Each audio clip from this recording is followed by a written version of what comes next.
กีฬาได้พ่องเสียพ่อง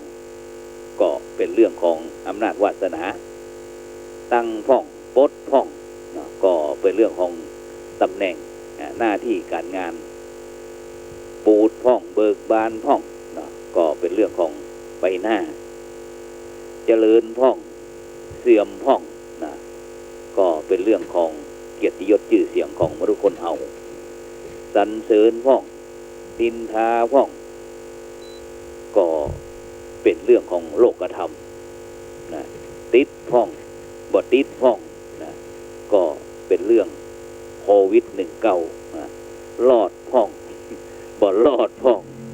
ก็เป็นเรื่องของการรักษาแต่พ่องบ่แตะพ่อง มันก็เป็นเรื่องของปากมนุษย์เฮาทั่วพ่องบ่ทั่วพ่องชัดพ่องบ่ชัดพ่อง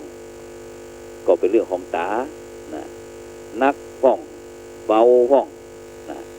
ก็เป็นเรื่องของหูหอมพ่องเหม็นพ่องบ่ได้กินพ่องก็เป็นเรื่องของจมูกหรือว่าหูดังลำพ่องบ่ลำพ่องหรือว่าก็เป็นเรื่องของลิ้นแข็งพ่องอ่อนพ่องก็เป็นเรื่องของกายสัมผัสมั่นคงพ่องบ่มั่นคงพ่องก็เป็นเรื่องของจิตของใจโลภพ่องโกรธพ่องหลงพ่องก็เป็นเรื่องของกิเลสหมดโลภหมดโกรธหมดหลงปนทุกข์เพราะฉะนั้นเนี่ยบรรดาท่านผู้ฟังทั้งหลายในปัจจุบันนี้อาการหลงเนี่ยมันมีความสำคัญหลงตีโลกมันบอกปลื้มลืมตีโลกมันบอกยกย่องก็คือเรื่องหลงตัวหลงตัวเนี่ยหลงว่าตัวเองดีตัวเองเด่นตัวเองดังตัวเองขลังตัวเองเคร่งตัวเองเก่งที่สุดบ่มีใครเหมือนหลงตนหลงว่าตนเองเก่งตนเองกล้าตนเองฉลาดตนเองมีความสามารถที่สุดหลงเป็นหลงว่าตนเองนี่เป็นคนมียศหลงว่าตนเองเนี่ยเป็นคนมีศักดิ์หลงว่าตนเองเนี่ยเป็นคนมีชื่อเสียง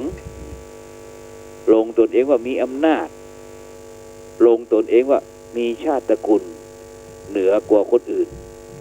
แล้วก็ลืมก็คือไม่รู้ไม่นึกไม่คิดไม่วินิจฉัยแล้วก็บ่จดจำบ่ล้ำลึกต่อผู้ที่มีพระคุณ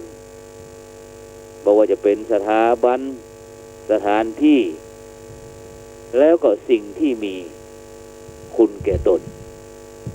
ซึ่งตรงเนี้ยบรรดาท่านผู้ฟังทั้งหลายต้องด้วยหลักธรรมข้อว่าอกตัญญูซึ่งท่านผู้รู้เปิดได้ประพันธ์สอนใจเอาไว้ว่าลืมบุญคุณที่ท่านเคยช่วยเหลือก็สิ้นสักลืมคนที่เคยฟูมฟักรักนักรักหนาก็สิ้นค่าลืมสัจจะที่เคยไว้ก็ไร้ราคาลืมพ่อแม่ครูบูชาก็สิ้นดีเพราะฉะนั้นเนี่ยบรรดาท่านผู้ฟังทั้งหลายในเฉพาะในปัจจุบันเนี่ยคนเราจะต้องมีสติ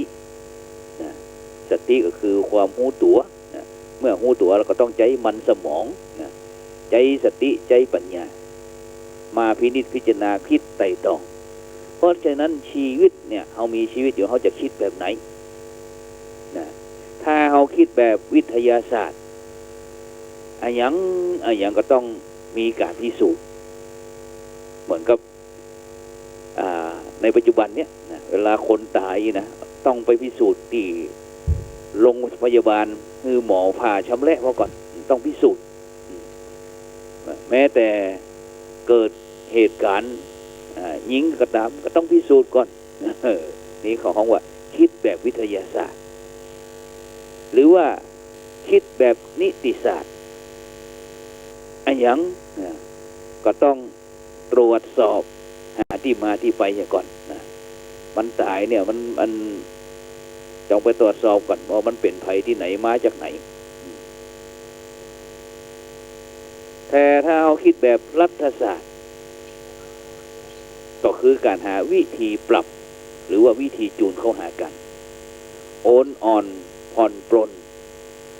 ไม่ตรงเกินไปไม่ตึงเกินไปไม่ลื่นไหลไปตามกระแสนี่เป็นห้องว่าคิดแบบรัฐศาสตร์แต่ถ้าเราคิดแบบสังคมศาสตร์สังคมเนี่ยมันจำเป็นที่จะต้องเกื้อกูลเกื้อหนุนเหลียวแลมีความเมตตาเอื้ออาทรซึ่งกันและกันอันเป็นสังคมแห่งน้ำใจช่วยให้มนุษย์คนเขาเนี่ยอยู่ร่วมกันได้อย่างปกติสุขเป็นห้องว่าคิดแบบสังคมศาสตร์แต่ถ้าคิดแบบคณิตศาสตร์มีวิธีคิดหลายอย่างหลายวิธีสุดแต่บรรดาท่านผู้ฟังทั้งหลายจะคิดแบบไหนก็คือคิดลบถ้าเขาเป็นคนคิดลบบ่ดีสักอย่างมันจะน่าหนักนะจบตั้งแต่ยังบ่เริ่มต้นเลยนะถ้าเขาคิดลบเป็นคนคิดลบนะถ้าเขาเป็นคนคิดหารคงเพิ่มอะไรอย่างบ่ได้นะอะไรอย่างบ่ได้คิดหารนี่นะแต่เขาเป็นคนคิดคูณนะบางทีก็นักเกินไปแต่ที่สำคัญนะบรรดาท่านผู้ฟังทั้งหลายต้องเป็นคนที่คิดเป็นถ้าเขาเป็นคนคิดเป็นก็คือเป็นคนคิดจะใดก็คือเป็นคนที่คิดบวกด้วยใจเป็นคนที่รู้จักประมวลทุกศาสตร์ทุกวิธีแล้วก็เลือกสรรนำมาประยุกต์ใช้ให้มันเหมาะสมแก่สถานะภาวะสังคมหรือว่าสถานการณ์ถ้าบุคคลไทยท่านใดปฏิบัติแบบนี้ชื่อว่าเป็นผู้คิดแบบพุทธศาสตร์ซึ่งวิธีคิดแบบพุทธศาสตร์เนี่ยบรรดาท่านผู้ฟังทั้งหลายมันเหมาะสมกับมนุษย์ทุกชีวิตที่เกิดมาแล้วก็เป็นไปตามหลักแห่งมนุษยศาสตร์เพราะฉะนั้นเนี่ยบรรดาท่านผู้ฟังทั้งหลายนะในช่วงนี้เขาก็บอกว่ามันเป็นหน้าร้อนเป็นหน้าหนาวเป็นหน้าฝนอย่างคืนก่อนเนี่ยผู้จัดเองก็เปิดพัดลมเปิดพัดลมเป่าตั้งที่นอนอาคารชั้นที่3อาคารพระธรรมสิทธาจารย์ชั้นที่3แล้วก็เปิดตึงประตูหน้าต่างล่งหมดก็เลยใจพัดลมช่วยคืนก่อนฮ้อนตะกี้นี่ฝนตกเนี่ยบรรดาท่านผู้ฟังทั้งหลายหากเขาฮ้อนแต่ภายนอกก็คือฮ้อนกายโดยเกิดจากธรรมชาติก็พอทนไหวแต่ถ้าเขาฮ้อนภายในก็คือร้อนใจอันเกิดจากไฟกิเลสก็จะเป็นเหตุให้บางท่านบางคนถึงกับมีอันเปลี่ยนไปต่างๆนานาเพื่อนถึงบอกว่าอยู่ร้อนนอนทุกข์กระซับกระส่ายวุ่นวายทางจิตถึงกับมีโรคภัยไข้เจ็บแทรกแซงแม้แต่พระสงฆ์องค์เจ้าก็บ่เว้นบรรดาท่านผู้ฟังทั้งหลายบ่มีภัยจะพ้นโรคที่ใดเพราะว่าโรคนั้นมันมีอยู่2ชนิดก็คือโรคทางกายแล้วก็โรคทางใจโรคคนเขามันมีอยู่2ชนิดก็คือโรคทางกายแล้วก็โรคทางใจคนที่มีทุกข์คนที่มีปัญหาทางกายก็เพราะว่าถูกโรคภัยมันเบียดเบียนคนที่มีทุกข์ปัญหาทางใจก็เพราะกิเลสมันเบียดบรรดาท่านผู้ฟังทั้งหลายเพราะฉะนั้นถ้าหากบรรดาท่านผู้ฟังทั้งหลายได้หาศึกษาหาความรู้หาวิธีการที่จะยับยั้งป้องกันกิเลสต่างๆตึงน้อยตึงใหญ่ บ่ฮื้อมันมีโอกาสได้แสดงบทบาทหรือว่าได้ประกาศอิทธิพลได้แล้วเนี่ยบรรดาท่านผู้ฟังทั้งหลายก็จะพ้นจากสภาพอยู่ร้อนนอนทุกข์หันมาอยู่สุขเย็นใจเมื่อนั้นเพราะฉะนั้นเนี่ยบรรดาท่านผู้ฟังทั้งหลายในสถานการณ์บ้านเมืองเฮาตั้งแต่ปี2563แล้วก็ย่างเข้าปี2564เนี่ยเป็นที่น่าสังเกตว่าโลกที่มันบั่นทอนพลานามัยแล้วก็เป็นภัยต่อสังคมไทยเฮาอยู่ในขนาดเนี้ยมันมีอยู่3โรคก็คือโรคที่1ก็โรคอดที่บ่มีจะกินนะเพราะว่ามันบ่มีเงินมีทองใจนะเนื่องจากที่ทำการทำงานก็บ่มีคนจ้างนะลงทุนลงแรงไปทำอะไรอย่างมันก็บ่มีผู้ที่มาใจบริการมันก็ตึงลำบากบ่มีเงินมีทองที่จะซื้อกินนะจะออกนอกบ้านก็เป็นห่วง เพราะว่ากระทรวงสาธารณสุขเป็นแนะนำว่าจำเป็นห้ามออกบ้านเพราะว่าอยู่แต่ในห้องนะนี่โรคอดส่วนโรคที่2ก็คือโรคโควิด19นี่นะแล้วก็ส่วนโรคที่3ก็คือโรคอิดนะก็คือโรคตาฮ้อนตาลุกเป็นอาการแบบปกติทางจิตชนิดหนึ่งซึ่งเป็นห้องว่าอิจฉาริษยาหันไผดีไข่เด่นไข่ดังเกินหน้าเกินตาแล้วอดรนทนบ่ไหวทำใจบ่ได้ท่านประธานคะจะให้หนูไปนั่งตรงไหนไปนั่งตรงไหนก็ได้หนูนะอย่างนี้จ้องหาจังหวะที่จะทำลายคนอื่นมันพินาศไปโดยอุบายวิธีการต่างๆดังที่พระบาลีในทางพุทธศาสนาเขาว่าอรติโลกนาสิกานะความริษยายังโลกาคือพินาศเนี่ยเปิ้นฮ้องว่าอิจฉาตาร้อนเพราะฉะนั้นเนี่ยบรรดาท่านผู้ฟังทั้งหลายในฐานะที่เฮาเป็นเจ้าพุทธนะเฮาจะเนี่ยจะใดบอกว่าอยู่อย่างไรให้ใจเป็นสุขฉะนั้นก็หวังอยากจะเชิญชวนบรรดาท่านผู้ฟังทั้งหลายมาติดแอร์ฮือจิตฮือใจฮือมันมุ่งสลายคลายความฮ้อนตึงฮ้อนนอกฮ้อนในก็กลายเป็นความร่มเย็นเป็นสุขแก่ทุกท่านซึ่งถ้าหากบรรดาท่านผู้ฟังทั้งหลายยินดีที่จะมอบหัวใจให้กับรายการส่องธรรมศีลธรรมตามพระพุทธศาสนาได้มีโอกาสเข้าไปเยียวยาพ่องชีวิตทุกชีวิต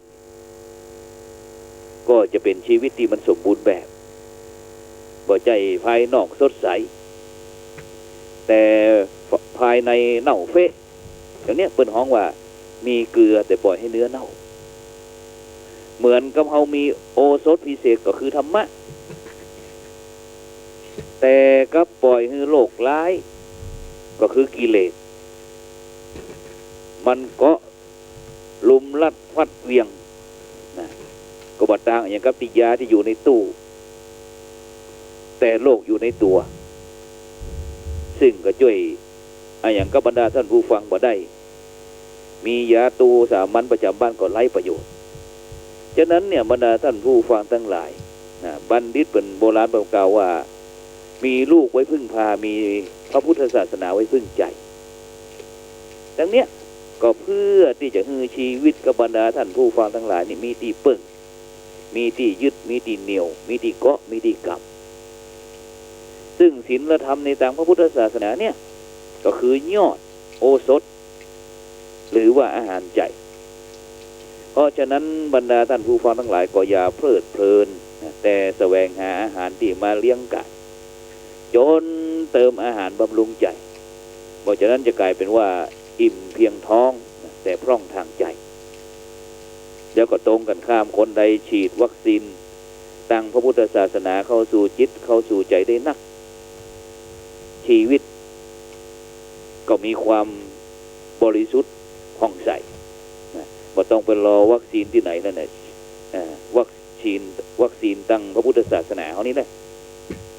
เปลี่ยนเหมือนกับปุ๋ยที่จะมาช่วยบำรุงชีวิตกับบรรดาท่านผู้ฟังทั้งหลายมีความอุดมสมบูรณ์งอกงามเป็นหนุ่มก็หล่อเป็นสาวก็งามช่วยที่จะเนี่ยเป็นอะไรอย่างก็ดีมีอะไรอย่างก็สวยแม้มวยก็มีความสุขเพราะฉะนั้นเปิดถึงบอกว่าอยู่เรือนแคบยังดีบ่มีตุกดีกว่าคุกตารางที่กว้างใหญ่จนก็มีศีลธรรมประจำใจมีหวังได้สุขาไม่ลาคีอันห่มเงาใจเฮือนเหมือนสวรรค์ต้องเสกสรรให้บริสุทธิ์สีจึงจะอยู่สุขทุกทิวาและราตรีก็ต้องมีศีลและธรรมนำพาไปเพราะฉะนั้นเนี่ยบรรดาท่านผู้ฟังทั้งหลายความสุขแน่นอนละเป็นยอดปรารถนาของบรรดาท่านผู้ฟังทุกคนหรือว่าสรรพสัตว์ต่างๆทุกชีวิตบอกว่าเป็นคนเป็นสัตว์ปลากันดินรนไขว่คว้าบางพ่องก็ต้องการสตังค์บางรายก็ต้องการเกียรติบางรายก็ต้องการคำชมบางคนก็ชอบคือคนเอาอกคือคนเอาใจหรือก็บ่ต้องการไปจากสิ่งที่ตนเองบ่ต้องการเป็นต้นที่ยกตัวอย่างมาเนี่ยบรรดาท่านผู้ฟังทั้งหลายล้วนแต่ถึงเหตุขึ้นมากล่าวทั้งสิ้นแต่ที่จริงแล้วนะความสุขนะมันเป็นผลบ่ใช่ตัวเหตุแต่ถ้าถึงผลที่ต้องการแล้วก็ตรงกันคือเรื่องความสุขยกตัวอย่างต้องการสตังค์ต้องการไปเนี่ยอะไรอย่างถ้าบ่ใจจะใจซื้อความสุขให้แก่ตนเพราะฉะนั้นเงินเนี่ยมันเป็นเหตุของความสุขงานคือเงินคืองานนะบรรดาลสุขนั่นนะฉะนั้นเนี่ย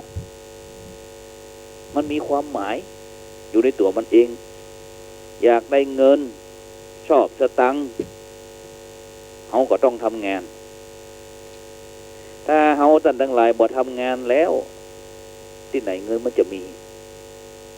แล้วก็ตรงกันข้ามถ้าบ่มีหวังได้เงินแล้วก็คงบ่มีใครที่ยอมทำงานเช่นเดียวกันเพราะฉะนั้นเนี่ยบรรดาท่านผู้ฟังทั้งหลายเนี่ยล้วนแต่ได้ถึงแต่เรื่องเงินทองนะวันก่อนนั้นได้หันข่าวนะคนเฒ่าได้รับการจ่ายเงินจากองค์กรส่วนท้องถิ่นมาแล้วเป็น9 ปี10 ปีพอดีทางหน่วยงานของภาครัฐบอกว่าไม่มีสิทธิ์ที่จะรับเงินบางพ่องก็70,000 80,000นะจ่ายเดือนละ600-700นี่นะจนนั้นตั้งนั้นมาแจ้งว่าคุณตาคุณยายบอกมีสิทธิ์ หับสตังค์ซ้ำซ้อนเด้อนะจะต้องใจคืนเด้อนะบางคนปัดโทษคนเฒ่าคนแก่บอกหัวละได้เป็นดีอะแต่เวลาจะเอาคืนนี่ก็ มันลำบากเป็นความดันขึ้นเมาหัวจนบางพ่องก็ต่อร้องมาว่าขอจ่ายสัก600ได้ก็บ่ได้นี่นะหน่วยงานบ่นั่นน่ะท้องถิ่นเพิ่นก็บอกว่าบ่ได้จะต้องจ่ายปันไป ก็พรกันไปวันก่อนวันนี้ก็ได้หันแล้วมั้งบอกว่าเวลาเจ้าบ้านเจ้าจ้องทั่วไปเนี่ยอย่างว่ามีการนั้นช่วยเหลืออย่างต่างๆแล้วพระแล้วเน้นดูตั้งหน่วยงานที่เป็นรับผิดชอบก็บอกว่าบ่ได้ดูเจ้ามีนิจพัฒน์แล้ว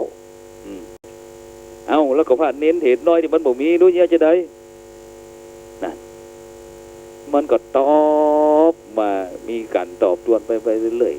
ๆดูเจ้าที่บ่นี่ก็บอกว่าเอ้าแล้วก็ยังเก็บนิยพันธ์เฮาไปดู เป็นเดือน2 เดือนดูนี่ที่มันนี่ก็คือเรื่องเงินล้วนๆบรรดาท่านผู้ฟังทั้งหลายมีคนบ่น้อยนะที่หลงสตังค์หลงเงินเนี่ยจนลืมความหมายของเงินของสตังค์มุ่งแต่หาเก็บเต่าใดมีบ่มีเต่าใดก็บ่ได้รับประโยชน์อันแท้จริงจากเงินประโยชน์อันแท้จริงของเงินของสตังค์นี่ก็คือซื้อหาสิ่งที่จะให้เกิดความสะดวกสบาย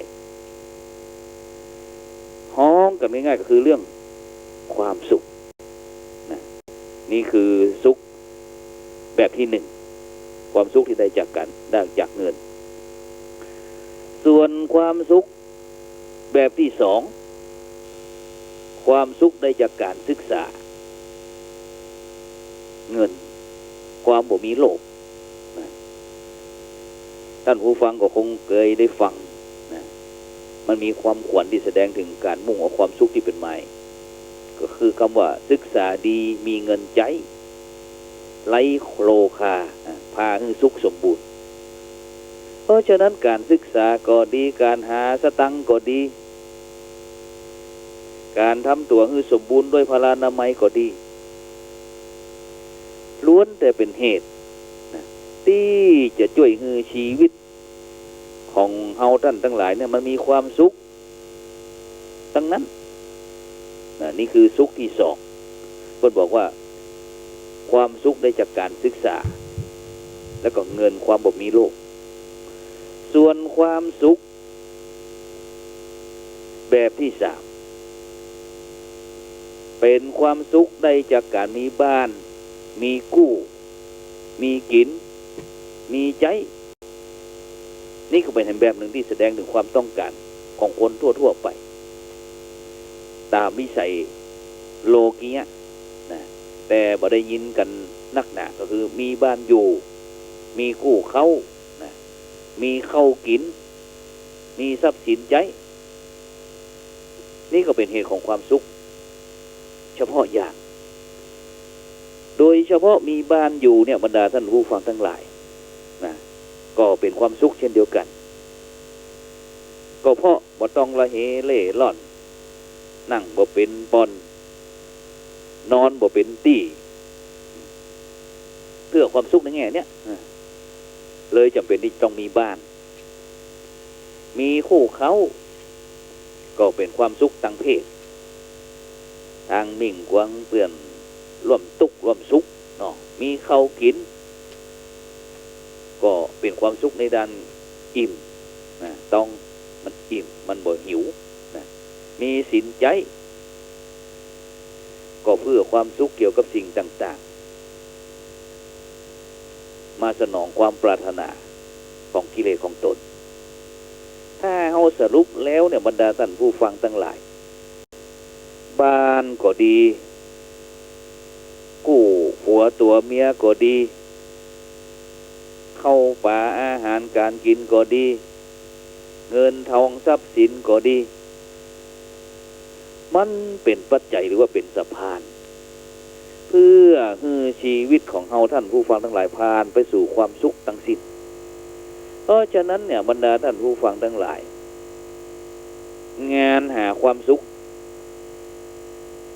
ต้องถือว่าเป็นงานที่จำเป็นเร่งด่วนแล้วก็สำคัญอย่างยิ่งนะห้องในว่างานอะไรอย่างก็จะสำคัญต่องานหาความสุขบ่มีแล้วนะงานหาความสุขเนี่ยเป็นเรื่องที่นักแล้วก็ยึดนะเหนื่อยอ่อนเลยนะเพื่อที่จะได้ความสุขคนเขาก็ยอมเหนื่อยนะอย่างกำก้อนประวัติจะได้ก็ตอนต้นสู้ทนทุกข์นะจะได้สุขเมื่อตอนปลายตอนต้นชอบสบายจะได้หายเมื่อปลายมือนะจะเป็นสุขก็ต้องตุกลงทุนก่อนนะจะ จะเป็นก้อนทีละน้อยก้อยผสมนะเพราะฉะนั้นเนี่ยบรรดาท่านผู้ฟังทั้งหลายงานหาความสุขเป็นงานใหญ่แท้ๆนะจะหันจากการบริหารบ้านเมืองนะของรัฐบาลเฮานะที่แยกเป็นกระทรวงทบวงกบอุ่นวายกันกวนนี่นะที่ได้ถือความสุขนั้นเป็นกระทรวงหนึ่งของห้องว่ากระทรวงสาธารณสุขนะที่บอกว่าโควิดในปัจจุบันนี่นะเขาจะต้องปฏิบัติตามนะสาธารณสุขนะก็คือกระทรวงสาธารณสุขเนี่ยมันมีหน้าที่มีกิจที่จะต้องรับชอบ ต้องปฏิบัติเพื่อบำบัดทุกข์บำรุงสุขของประชาชนคนไทยทุกผู้ทุกคนนะอย่างวันก่อนนั้นได้มีโอกาสกราบนิมนต์แล้วก็เจริญพรคุณหมอพานุท่านอาจารย์ดร.ผู้ช่วยศาสตราจารย์ดร.วิสิทธิตวิสิทธิโทคณาจารย์จากมจร.วิเขตเชียงใหม่ซึ่งเปิ้นได้ดำเนินการเกี่ยวกับเรื่องสุขภาวะเพราะว่าจะเป็นเรื่องสิทธิการพื้นฐานของพระสงฆ์องค์เจ้าที่จะต้องได้รับการดูแลยามเจ็บเป็นเย็นไข้ต่างๆหรือว่าลูกพาลูกเนนที่อยู่บ้านนอกคอกนามุ่งเดินหน้าเข้าสู่เมืองหลวงอย่างเมืองเชียงใหม่ของเขาเป็นต้นเวลาเจ็บเป็นเย็นไข้เจ็บเป็นเย็นอุ่นก็ต้องเปิ่งงดเปิ่งหมอแต่พอไปแล้วท่านไม่มีสิทธิ์เข้ารับรักษาพยาบาลแต่ถ้าจะให้รักษานี่ต้องเสียงตังค์ก็ดูบรรดาดูฟังทั้งหลายก็เลยอย่างคือพระสงฆ์องค์เจ้าปัจจุบันนี่นะแต่ก่อนนี้เป็นผู้นำด้านจิตวิญญาณแต่ในปัจจุบันเนี่ยต้องสร้างโรงพยาบาลเรื่องจิตขึ้นมาอย่างที่คุณหมอพานุเนี่ยซึ่งพระสงฆ์องค์เจ้าของเขาเนี่ยอู้กันง่ายๆนี่ประชาชนคนไทยของเขาเนี่ยมี60-70 ล้านนะแต่มีพระสงฆ์องค์เจ้าอยู่ประมาณ2-3 แสนนะก็ลองบวกลบคูณหารว่าทุเจ้าตนหนึ่งพระเน้นเถรน้อยตนหนึ่งเนี่ยจะต้องดูแลพุทธศาสนิกชนเฮาตึงชาวไทยและต่างไม่ใช่เฉพาะในประเทศไทยของบรรดาท่านผู้ฟังทั้งหลายฉะนั้นถือว่าถ้าเป็นอัตราที่เปอร์เซ็นต์ที่มีพระสงฆ์องค์เน้นน้อยมากนะที่จะต้องดูแลฉะนั้นมันเลยเปลี่ยนภาระนะเพราะฉะนั้นเนี่ยบรรดาท่านผู้ฟังทั้งหลายแต่คืนนี้ก็เช่นเดียวกันนะได้ออกรายการธรรมะเป็นทีมได้กราบนิมนต์ท่านพระมหาจิตรการอภิปุญโญเจ้าคณะอำเภอภูซางจังหวัดพะเยาท่านอาจารย์พระครูวิจิตรธรรมสาธกเจ้าคณะอำเภอวังจิ้นจังหวัดแปร่แล้วก็ท่านอาจารย์พระครูสิริสุเมธากรรองเจ้าคณะอำเภอรองจังหวัดแปร่มาออกรายการธรรมะเป็นทีมนะก็ท่านอาจารย์มหาจินตการอภิปุญโญก็บอกว่าเนี่ยในปัจจุบันเนี่ยเจ้าพูดของเฮาเนี่ยจะต้องรู้จักคิดรู้จักวางแผนโดยเฉพาะนะในปัจจุบันเนี่ยอย่างพระสงฆ์องค์เนรของเฮาเนี่ยบรรดาท่านผู้ฟังทั้งหลายที่มาบวชนี่นะไม่ใช่ว่าจะเลือกได้คัดได้นะรู้เพิ่นก็บอกว่าน่าจะเอาคนที่ดีๆมีคุณภาพที่บ่มีปัญหาต่างๆเข้ามาบวชเป็นพระเป็นเนรนะเพราะว่ากลัวที่จะได้ลูกพระลูกเนรศาสนาทายาทสักคนเนี่ยเพิ่นบอกว่าถ้าปลูกต้นไม้เนี่ยมันหือห่มเย็นเนี่ย50 ปี60 ปีเป็นพระเป็นเนรนี่ก็เช่นเดียวกันนะก็จะฮืออย่างถ้าเอาปั้นตุเจ้าแบบเจ้ปั้นตุเจ้านะแบบเขาว่าได้ฮือการสนับสนุนพระสงฆ์องค์เจ้าสักรูปนึงเนี่ย50-60 ปีนี่ก็ได้อยู่นะอย่างศรัทธาญาติโยมเวลาคนในหมู่บ้านนี่เนาะบวชวัดเฮาก็บ่ต้องล้างนะก็มีตู้พระสงฆ์องค์เจ้าอยู่ตลอด50-60 ปีจะนี่เป็นต้นอาตมาภาพเคยถามโยมแม่ว่ามีลูกเป็นเจ้าดีก็นะแต่เปิ้นก็บ่ตอบ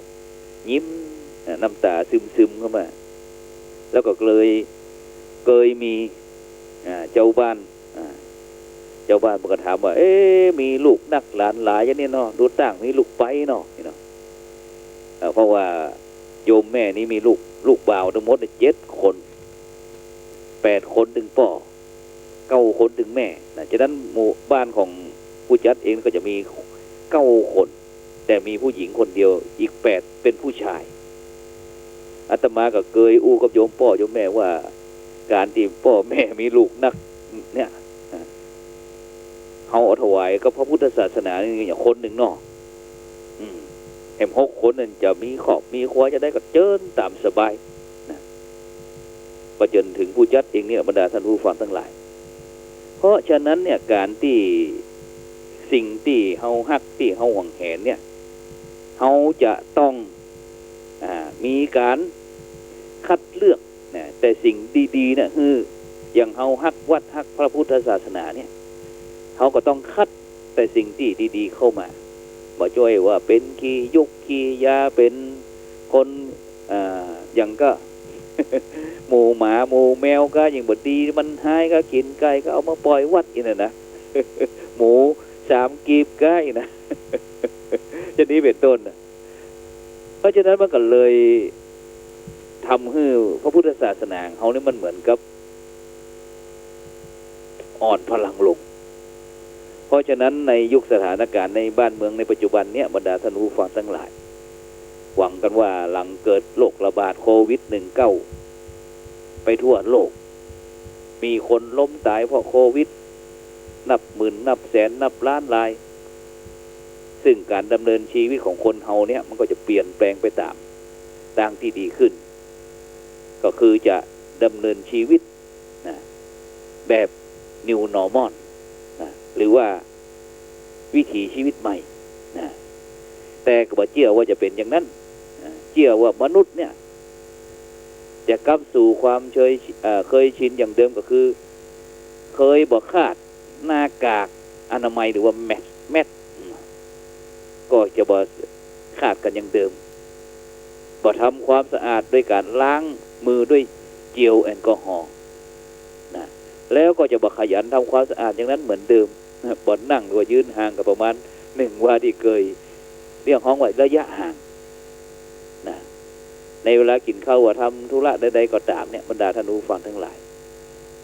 เพราะฉะนั้นเนี่ยบรรดาท่านผู้ฟังทั้งหลายบ่น่าเชื่อว่าในธรรมเนียมของพระสงฆ์สมัยพุทธกาลการดำเนินชีวิตของท่านเป็น New Normal อยู่แล้วนะเพราะว่าจะเป็นเรื่องการอยู่ในกุฏิที่นิยมให้อยู่แยกกันการการกราบเวลาทำวัดสวดมนต์หรือว่าทำพิธีกรรมต่างๆนิยมนั่งห่างกันระยะหัตถบาทก็ประมาณศอกเป็นต้นแม้แต่การฉันอาหารก็มีพุทธบัญญัติหรือว่าวินัยสงฆ์ภิกษุตุเจ้าฉันใครฉันมันบ่นั่งฉันเป็นวงเข้านะหรือว่ารวมกันเป็นหมู่เป็นคณะระวังฉันก็สำรวมในการฉันนะฉันอย่างเดียวบ่บ่คุยกันระวังฉันอาหารเพราะเป็นกิริยาที่บ่งามแล้วก็แง่ของสุขภาพพรรณนามัยก็เป็นการป้องกันเศษอาหารแล้วก็น้ำลายที่อาจจะกระเด็นไปนะบ่น่าเชื่อว่าวิธีการหรือว่าวิธีดำเนินชีวิตของพระสงฆ์ที่มีขึ้นโดยพุทธบัญญัติตั้งแต่เดิมเนี่ยเป็นวิธี New Normal ของโลกยุคใหม่ภายหลังเกิดวิกฤตการณ์โรคระบาดสมัยปัจจุบันเพราะฉะนั้นเนี่ยบรรดาท่านผู้ฟังทั้งหลายน่าเสียดายเนาะน่าเสียดา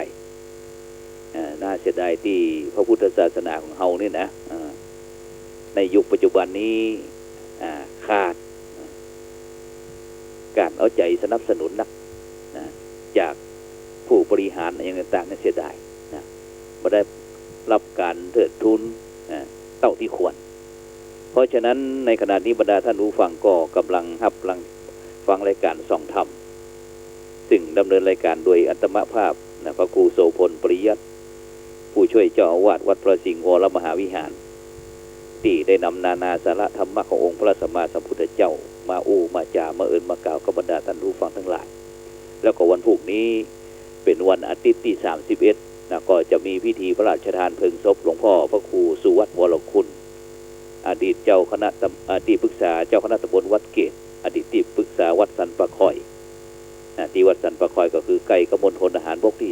33วันพรุ่งนี้ ตอนเจ้าก็กับราธนาพระมหาเถระจำนวน35 รูปสวดพระพุทธมนต์ถวายพระทหารเพลในภาคบ่ายเป็นต้นไปก็จะมีพิธีประมาณเวลาบ่ายโมงเป็นต้นไปก็จะเริ่มพิธีดำเนินพิธีพระราชทานเพลิงศพจนกว่าจะเสร็จพิธีฉะนั้นก็บรรดาท่านผู้ฟังทั้งหลายที่รับฟังรายการส่องธรรมนี่ก็เจริญพรเด้อเจิญจวนบรรดาท่านผู้ฟังทั้งหลายพวกนี้ก็ผู้จัดเองก็จะไปช่วยดำเนินการพิธีการในการพิธีพระราชทานเพลิงศพรวมถึงท่านอาจารย์พระครูสิริปริยัตยานุศาสตร์ท่านอาจารย์มหาดวงจันทร์พุทธศีโลนะผู้ช่วยที่การบดีมจร.วิเขตเชียงใหม่นะรองเจ้าคณะอำเภอแม่แจ่มนะวัดปันแหวนนะพร้อมถึงพลตรีนเรศจิตลักษณ์นะพันเอกวิริสิทธิ์จันแดงนะพันตรีธีรพลศรีจันทร์พร้อมถึงทีมงานก็จะไปร่วมด้วยช่วยกันว่ากันทรงสการสรีระร่างของหลวงปู่ในฐานะที่เป็นครูบาอาจารย์ซึ่งเขาก็ได้จัดเป็นอาจาริยปูชาซึ่งอู้ถึงเรื่องอาจาริยปูชาวันนี้ก็ตั้งศิษยานุศิษย์วัดพระพุทธบาทตากผ้าตำบลบางกอกอำเภอป่าซางจังหวัดลำพูนนั้นก็ได้มีพิธีทอดพระป่าถวายเป็นสนับสนุนเรื่องการทุนการศึกษาแล้วก็ถวายพระทหารแก่พระสงฆ์องค์เนนที่วัดพุทธบาทตากผ้านะฉะนั้นก็ในนามศิษย์เก่าของวัดพุทธบาทตากผ้าก็ได้ร่วมอาจาริยปูชาก็คือพระเดชพระคุณหลวงปู่พระสุพรหมยานเถระหลวงปู่ครูบาพรหมมาพรหมจักโกนะนักบุญแห่ง